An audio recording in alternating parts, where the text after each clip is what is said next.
Okay, let's unpack this. We are kicking off a deep dive today that tackles, well, a really fascinating problem. The creator economy success story that just stopped. Yeah, it's quite something. We're talking about a formal announcement that a highly profitable, successful, long-running weekly YouTube series, Joe's Showdown, known in Mandarin as Zhou Youye Shay, Season 2, is officially, pretty abruptly, finished. And that context is absolutely crucial, isn't it, for understanding just how big this decision was. Right. This wasn't some show that kind of limped along for a year and then faded out. No, we're using the creator's own, incredibly raw, detailed reflection on running this dynamic, long-form video series for 5 straight years. 5 years. Weekly content. Almost without fail. And that commitment produced 289 episodes just in Season 2. Think about that. It's staggering. In the competitive, really fast-moving world of independent content, especially, in the Taiwanese market, that kind of longevity, consistency, it's practically unheard of. It's a phenomenal statistical feat, definitely. But our mission today, really, is to go beyond just the numbers. We're using this creator's reflection almost like a forensic audit of the creator economy itself. Mm-hmm. We need to figure out the precise and often unstable economics of sustaining that 5-year weekly grind. Yeah, the money side is huge. And the surprising psychological, even physical toll it took on the host. Plus, the critical pivot points, both the external shocks and the internal breakdowns that ultimately forced the end of what was one of the platform's biggest, most consistent success stories. And what's so powerful, I think, about looking at this 5-year window is the macro context, too. How so? Well, if you watch the evolution from, say, the first episode of Season 2 right through to the last, you can actually see massive societal changes reflected right there in the content. Oh, interesting. Like what? The host mentioned, obviously his own appearance changed over 5 years, but the show itself, focusing heavily on comparing consumer goods experiences, it became this real-time record of inflation. Ah, okay. You see prices creeping up. Exactly. Capturing the increasing costs of literally everything they reviewed over half a decade. So this deep dive is really about what happens when personal ambition meets that relentless algorithmic demand, all while the market realities are shifting underneath you. Okay, so to understand why the end was so dramatic, we probably have to start right at the beginning, which was, financially speaking, kind of terrifying for them. Oh, absolutely. Season 1 was the pilot program, right? A co-funded effort between the host and a big MCN, WBTV Asia. But the first hurdle was just this enormous upfront risk. Tell us about that initial investment and why monetization got complicated right away. Well, the initial investment wasn't just time. It was, cold hard cash, Right. operating on basically zero guaranteed return Right. the first 12 episodes. Completely unsponsored, the creator actually uses this phrase, 空烧. Which means, It translates literally as burning money. And we aren't talking about small change here. Conservatively, those first 12 pretty high production episodes resulted in immediate losses estimated somewhere between 1 to 2 million NTD. wow, that's a massive gamble. That's the steep price of admission, isn't it, for establishing high-quality independent media in this space. It's a foundational loss that, frankly, many creators just can't survive. And the reason for this huge financial risk, it goes straight to the core identity of the show, doesn't it? The showdown format itself. Exactly. Comparing two things, the luxury option versus the affordable, budget-conscious one. Yeah. Why did that specific structure create such an immediate, almost insurmountable barrier to getting traditional sponsors? Because it just poisoned the well of trust instantly. Think about it. If the sponsor's product was featured as one of the 2 comparison objects... Right, like here's a sponsored phone versus a regular camera. Precisely. Say a new sponsored smartphone is compared to a professional DSLR camera. The audience's immediate, totally natural reaction is to cry foul. They'd argue, well, of course you'll say the smartphone's great. They paid you to be there. Yeah, makes sense. The bias seems unavoidable. And recognizing that was probably the single most critical pivot point for the show's survival and longevity. They understood right then that if they sacrificed that perceived journalistic integrity by embedding a sponsored product as a contestant, the entire premise, the whole reason people watched, and the audience's willingness to believe the results, it would just collapse. Okay, so the conventional model, embedded product placement, which is, let's face it, the easiest and often cheapest way to make money on YouTube, that was completely off the table for them. Totally off the table. So they had to engineer a completely new revenue model, basically from scratch. just to maintain that precious viewer trust. Precisely. And they chose a really difficult route, extreme reliance on ad breaks. Like TV commercials. Sort of. The entire revenue structure hinged solely on selling these short, really concentrated commercial slots, placed right at the beginning and then again in the middle of the video. Okay. But critically, we are only talking about maybe 90 to 120 seconds of total ad time, squeezed into a long-form video that could easily run 30, 40, even 50 minutes. So it's a tiny slice. It was an extremely expensive, very premium piece of ad real estate they were trying to sell. Which brings us to the transition to season 2. Yeah. Now you'd think, okay, season 1 was a success. People liked the format. They established this integrity model. Surely selling those ad breaks would be easier now. Logically, yes, but they hit another wall, didn't they? They did. Oh, absolutely. Moving into season 2, the host actually took on 100% of the investment himself. He parted ways with WBTV Asia. Okay, so even more risk on him personally. Right. And despite the show's growing popularity and the proven format, advertisers were still fundamentally resistant to paying top dollar for that short 90-second ad slot. Why? What was the hesitation? Sponsors, overwhelmingly still preferred the cheaper, longer, and just easier traditional method, embedded marketing, where their product is woven right into the content itself. So the old habits were hard to break for advertisers. Exactly. And the result, another financial crisis right at the start of season 2. Wow. So even with all the groundwork laid from season 1, the first, 10 or 20 episodes of season 2 were just unsold. Unsold. The host was forced to self-fund another potentially catastrophic loss period. This is crucial, isn't it? Because it really illustrates that MCN versus creator risk divide you often see in early-stage media. Totally. The creator's forced to shoulder all the upfront losses. Yeah. Basically betting their personal finances on the hope that integrity will pay off in the long run. And that struggle really highlights the unique value proposition they were trying to sell back then. At that time, it was mostly like massive comedy shows or traditional TV programs that were selling those kinds of concentrated ad breaks. Right, not independent YouTubers. Independent media hadn't really proven the high conversion value of those short, high-trust slots yet. Advertisers were still kind of valuing, lengthy placement time over the quality of audience trust. But sticking to that policy, that difficult path, it did eventually pay off for them. It did. As the audience grew and the show really cemented itself as the reliable source for unbiased comparisons, those ad rates increased dramatically. And the creator eventually described finding the holy grail of self-media. What did he mean by that?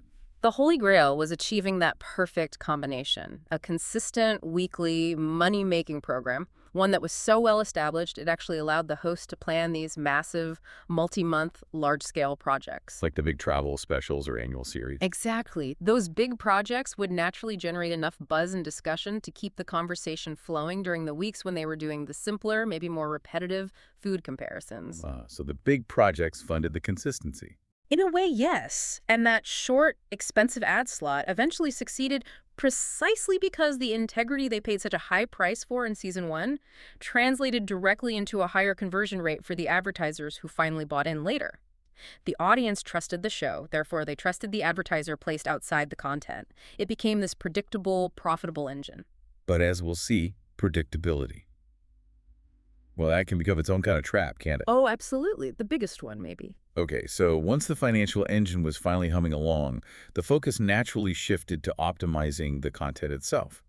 Season 1, you mentioned, aimed for a balance across food, clothing, housing, transportation, the classic Yishi Zhu Sheng. Yeah, a broad lifestyle approach initially. But the data, the analytics, led them to a pretty cold, hard conclusion. The data was ruthless, just absolutely clear. Food episodes consistently massively outperformed everything else in terms of traffic, views, engagement, everything. Why food, do you think?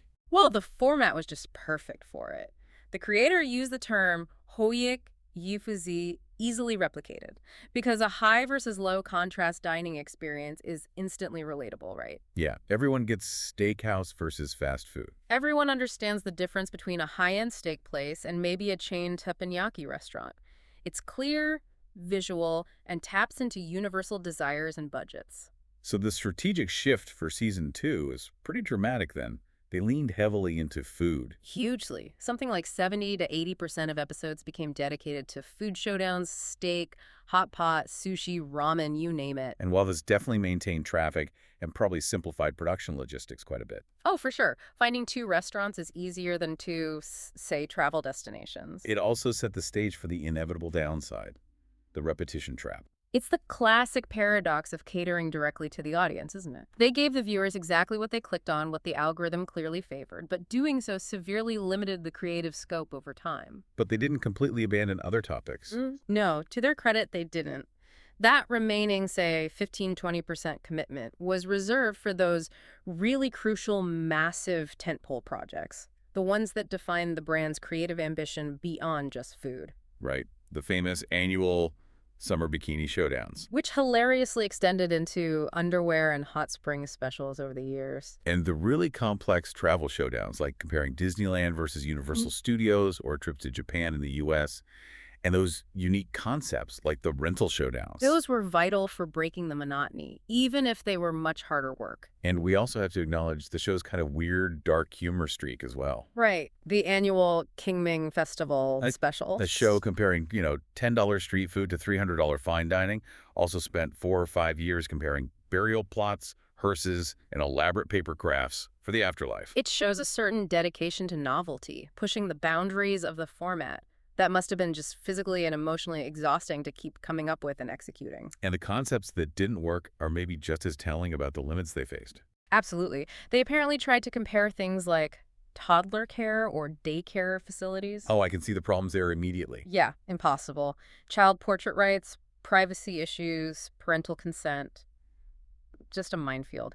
And they also tried to compare luxury versus affordable lawyer services. Another tough one. The high-end lawyers. They were just too busy, already successful, and saw absolutely zero benefit in participating in some public YouTube comparison. Why would they? Right, no upside for them. So it shows that even a great content idea can just be defeated by real-world logistics and people's willingness, or lack thereof, to participate. Okay, so all this creative hustle, the pressure to find new angles, especially within the dominant food category, it eventually led to the internal failure, creative burnout. The host admitted feeling severe Wandai fatigue around the 100th episode mark. That's maybe halfway through the run, around 2022 or 2023. Yeah, and this is the point where the luxury just stopped feeling luxurious anymore. How so? And this is where what you might call luxurious monotony kicks in. Because the high-end side of the comparison always had to feature the absolute best, most impressive ingredients to justify the price difference. Right, you need the wow factor. The show became incredibly reliant on the same rotation of high-status foods. It was always Wagyu beef, lobster, uni-sea urchin, abalone, caviar, maybe some fancy fish roe. The usual suspects of fine dining. Exactly. The content became predictable because, frankly, high-end food often relies on the same core set of expensive, luxurious ingredients. There's only so many ways to serve Wagyu. He made a truly arresting comment about that, didn't he? Saying he estimated he'd eaten hundreds of tons of Wagyu beef in his career just for the camera. Yeah. Just pause and think about the cumulative physical toll of that. Almost 300 episodes in Season 2 alone, often reviewing multiple high-end restaurants per episode. That means he probably reviewed well over 1,000 unique, often very rich dining experiences. That's insane. And the core job, it evolved, didn't it? From being a food critic to being more of a food performer. Explain that difference. The actual difficulty wasn't just eating the food anymore. It was the constant pressure to synthesize and, frankly, fake novelty week after week. Right. You have to sound excited every time. He felt pressured to generate, 30 seconds to a full minute of fresh, enthusiastic description for the exact same textures he described maybe just days before. The juiciness of the fat, the rich, buttery mouthfeel. The specific umami, the melt-in-your-mouth quality. He had to perform like he hadn't just said almost the exact same thing about a different piece of expensive beef last Tuesday. That is a massive cognitive load. It leads directly, inevitably, to burnout. And if that wasn't enough pressure, the show operated under this self-imposed no bad review policy. Ah, yes, the avoidance. Not wanting to step on other businesses. They actively avoided strong criticism of restaurants. How did that policy make the host's performance anxiety and burnout even worse? It just compounded the creative straitjacket he was already in. Because if the food was genuinely just mediocre, or even just average, The solution wasn't to describe that mediocrity honestly, which, ironically, might have been fresh, interesting content. Right, different kind of review. Instead, the production solution was simply to shorten the descriptive segment for that dish, force the host to pivot quickly, find some mild, vaguely positive spin to justify why this product was even featured in the show. So he couldn't even rely on criticism to mix things up. Exactly. He could only rely on generating artificial enthusiasm over and over again. It made the performance exponentially harder. He was basically trapped by the very formula he'd created to protect his integrity in the first place. So you have this slow erosion happening internally, caused by the creative burnout, the luxurious monotony, and then it meets this sudden, really violent external shock in late 2023. Yeah, perfect storm, really. It was this confluence of, well, really unfortunate events. Personal legal troubles led to a dramatic and immediate drop in his public reputation. And sponsors. They just pulled out.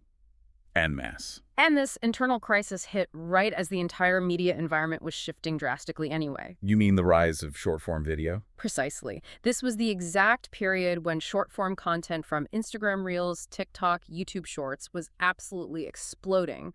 And the creator himself had actually publicly predicted the decline of long-form video, he called it, Changin Dashiku, like the era of long video is passing just a few months earlier. Wow.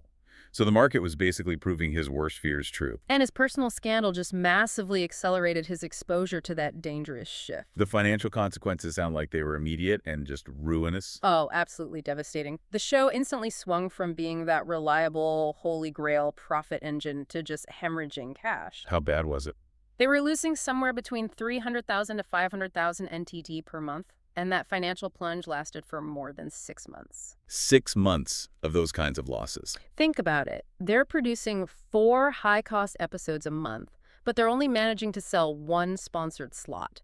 That means 3/4 of the entire team's output was being subsidized directly by the host's rapidly vanishing personal capital. That's just unsustainable. Completely. And the host was incredibly raw and really transparent about the 2 corporate lifelines he had during that incredibly dark period. Right, he mentioned specific sponsors who stuck by him. He expressed extreme gratitude and, his word was respect, for the 2 sponsors who chose not to pull out during the crisis.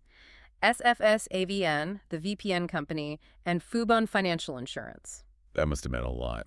He referred to them, and I don't think this was exaggeration, as the reborn parents of his media career. He said he would remember their loyalty forever, which is a truly powerful statement about the emotional and financial roller coaster of independent production. Okay, so given those catastrophic losses month after month, the logical business decision surely would have been to stop production immediately. Cut the bleed. You'd think so. Just stop the bleeding, regroup. Yet the host admitted he was basically paralyzed, held captive by this internal conflict and a really profound professional fear. That fear, as he described it, was kind of twofold. Okay. First, there was the fear of the narrative.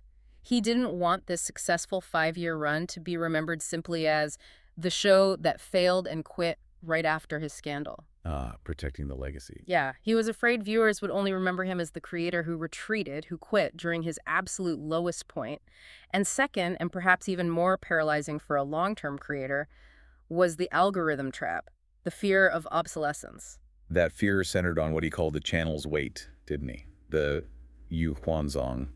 Explain what that psychological weight means in the context of the YouTube algorithm. Right. Algorithmic weight. It's the creator's deep-seated recognition, or maybe fear, that the platform actively punishes breaks in output. Consistency is king on YouTube. So it's not just about the audience forgetting you. No, it's worse than that. The fear is that the system itself will actively deprioritize your channel if you stop feeding it weekly content, which then leads to audience forgetfulness and eventually the true death knell for any online personality. Guaki, basically going obsolete, becoming irrelevant. So the algorithm demands relentless weekly consistency. And the creator felt that stopping that weekly cycle, even to save his own mental health and his rapidly emptying bank account, was equivalent to just giving up his channel's permanent relevance. He was trapped between financial ruin on one side and platform-enforced irrelevance on the other. A terrible choice. And this relentless pressure, it extended beyond finances and algorithms right into his personal health. Yeah, he revealed he'd actually lost a significant amount of weight and had consciously reduced his portion sizes in his normal everyday life, eating only like 50 to 70% of what a regular adult might eat. Trying to compensate. Maybe, but the weekly filming forced him to sacrifice his single cheat day, the one day he might relax his diet, to instead eat these massive quantities of rich, luxurious food, all under intense work pressure. So it wasn't fun anymore. He openly confessed that this had completely ceased being an enjoyable work perk. It just felt unhappy, stressful, and almost like a selfish obligation he had to fulfill for the camera, regardless of how he felt. Okay, so all this compounding pressure, financial, algorithmic, creative, personal, physical truck, it eventually peaked in September 2025, leading to the dramatic, immediate breakdown. Yeah, the final straw. It was apparently the height of Apple iPhone launch season. Always a stressful time for tech reviewers. Exactly. The creator was simultaneously dealing with the massive stress of completing 4 separate, highly technical iPhone review videos and analyses, all under strict NDA and embargo deadlines. Huge pressure. And while he was juggling that, he was also trying to film a flagship food episode for the Showdown series. Yes, the dumpling showdown with a guest named Pink Bomb. He described this exact kind of chaotic moment of collapse, while the guest was literally in the background, actively cooking the dumplings for the camera. He was. He was furiously editing and checking his tech reviews on his laptop because the Apple embargo had just lifted, and his editor needed weeks of lead time for those complex videos.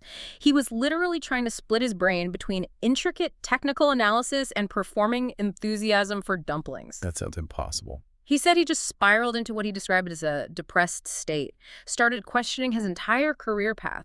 Why did he pursue this incredibly demanding variety show format doing tech, Andy real estate analysis, Andy food showdowns? Why didn't he just stick to the less taxing 3C product reviews he genuinely loved? Did he have an answer? He realized or admitted that his own greed, his word for a larger subscriber base, chasing that elusive 2 million plus subscriber mark, had pushed him relentlessly towards diversification and ultimately to a complete mental collapse. Wow, that's incredibly self-aware. Yeah. He also expressed immense guilt towards his final guests on the show, mentioning Zuyu, Doris, and Kihan by name, who were present during those final fragmented, stressful filming days. He felt he hadn't given them the experience they deserved. So the end, when it came, was abrupt. No long farewell tour. Abrupt and definitive. He immediately told his producer, Kay, to just cancel the already scheduled Hong Kong showdowns. Yeah. Michelin restaurants were partially booked, the planning was underway, but nope, canceled. Like that. He ended the series instantly after the final Rental Showdown episode aired. No grand formal finale, no big emotional farewell video. The breaking point wasn't some slow realization over months. It was a sudden, conscious choice to prioritize his own survival over continuing the formula. You know, for a show to run weekly for 5 solid years, the production insights themselves are arguably one of the most valuable parts of this whole deep dive. Absolutely. How did they actually do it? Well, we learned a lot from producer Kay. He was the only consistent collaborator, besides the host himself, involved right from season 1. That's a remarkable 7-year partnership in this industry. 7 years is incredible. What did Kay share about the show's success? Producer Kay provided the definitive success metrics for season 2. He said they produced 289 episodes in total. Which is already impressive. But get this. Of those 289, 89 episodes exceeded 1 million views. And 17 of those exceeded 2 million views. Wow. That is a staggering hit rate in any content market, anywhere. It really proves the reliability of that core format, doesn't it? Absolutely. And he noted the single highest performing episode of the entire 5-year run was the Sushi Showdown, featuring a guest named Ada, which was episode 86. Interesting. But Kay also emphasized, didn't he, that high flow or high view count wasn't the only metric of success or memorability for the team. Exactly. He said the memorable topics often transcended just simple consumer comparison. He recalled the Macaron Showdown as like the perfect example of the standard high versus low format working absolutely perfectly. Simple, clear, popular. But he also remembered the outliers. Yeah, he also cited the more socially ambitious or just plain absurd themes that really define the show's unique character, like the Bashiu or sort of gangster lifestyle showdown they did. Right. And those comparisons of psychics versus Western fortune tellers versus traditional Chinese methods. Those episodes apparently later inspired spin-off content too. It showed they had truly pushed the comparison format to its absolute limits, having filmed almost every imaginable showdown by the end. Okay, let's turn to the nuts and bolts of post-production. The editor's reality. This was detailed by editor Xiaowan. Running a weekly show for 5 years, that requires a strict system, right? Absolutely. A well-oiled machine. They developed what they called a set template, or Gongban. How did this consistency both help the team and ultimately maybe intensify the work pressure? Right, it was both a lifesaver and in some ways a curse.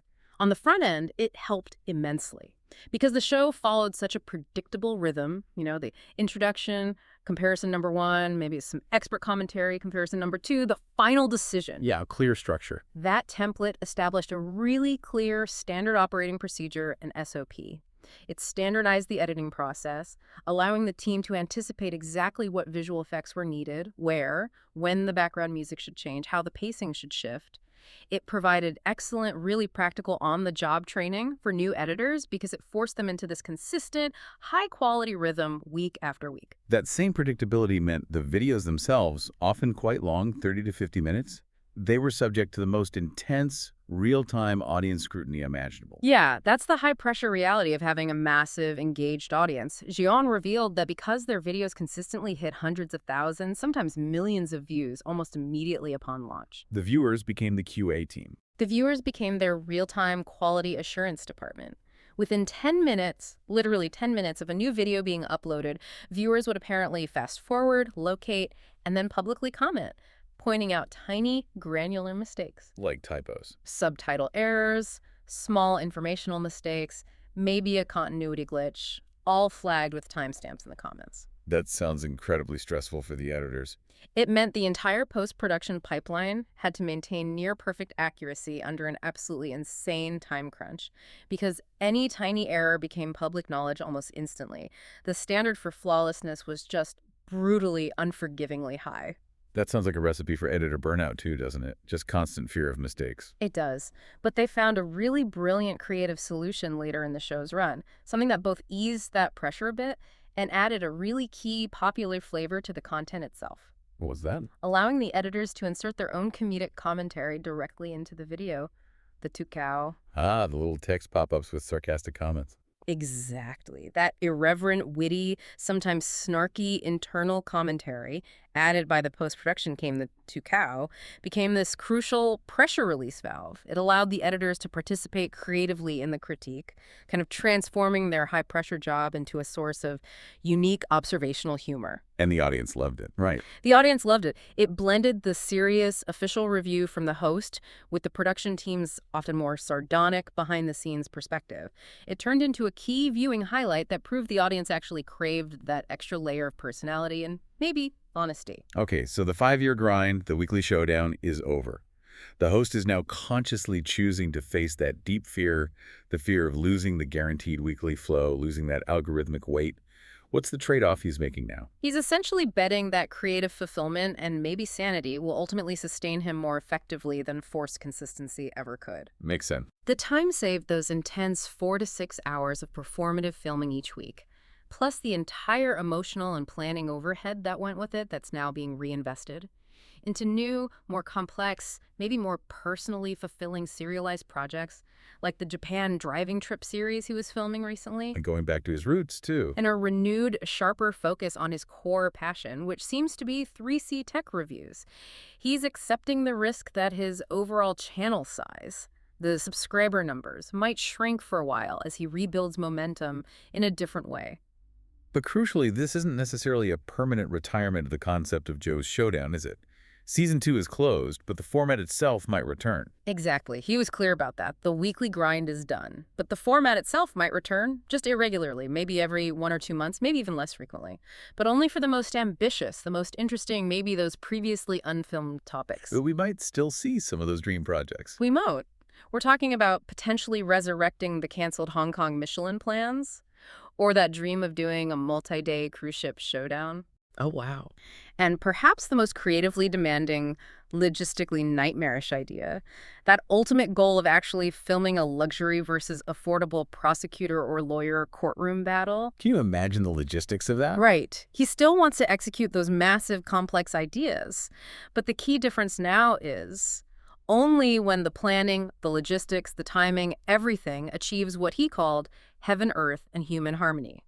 Basically, only when the stars perfectly align and the project feels truly worthwhile and creatively exciting, not just something necessary to fill the weekly slot. Hashtag tech tag outro. So the 5-year journey of Joe's Showdown, it really is far more than just another YouTube success story, isn't it? It feels more like a definitive case study, a cautionary tale, maybe? I think so. A case study in the perils of algorithmic success, perhaps. Yeah, it illustrates so clearly the incredible financial pressure required just to launch and then sustain an independent media brand at that level. The upfront risks are huge. And then the creative exhaustion that inevitably comes from relying too heavily for too long on a single profitable formula, even a successful one. Especially one based on repetition. And ultimately, it shows the often painful necessity for a creator to prioritize their own mental health, their physical health, and their creative fulfillment over the platform's relentless, insatiable demand for weekly consistency.